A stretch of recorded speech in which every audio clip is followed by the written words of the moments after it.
তুমি তোমার বয়ফ্রেন্ড আর তোমার বেস্ট ফ্রেন্ড ঠিক আছে একটা ব্রিজে ঘুরতে গেছো, এবার ব্রিজে ঘুরতে গিয়ে একদম মিডিলে অ্যানাউন্স হলো কাউকে একটা ফেলে দিতে হবে, তুমি নিজেকে ফেলতে পারবে না, কাকে ফেলবে? দেখো বয়ফ্রেন্ডটা is not a serious word to be তাহলে শর্ট, তো বয়ফ্রেন্ডকে ফেলে দাও because he is a boyfriend and not a fiancee. তোমার ফিয়ন্সে তোমার বেস্ট ফ্রেন্ডের সাথে চিট করলো ঠিক আছে, তোমাকে কার ওপর রাগটা বেশি হবে, ফিয়ন্সের ওপর নাকি তোমার বেস্ট ফ্রেন্ডের ওপর? Obviously best friend, Y?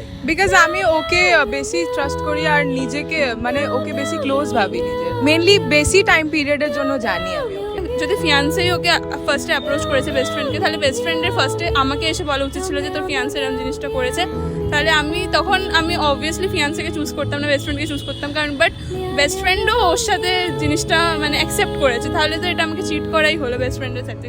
আচ্ছা তোমার এখন বয়স কত? আমার 18, 2 বছর আগে জন্মালে কত? 20। তোমার একটা ভাই আছে ঠিক আছে, তোমার যখন 20 বছর বয়স, ওই ভাইটার বয়স 10 বছর, তোমার এখন 50 হয়ে গেছে, ওই ভাইটার বয়স কত? 40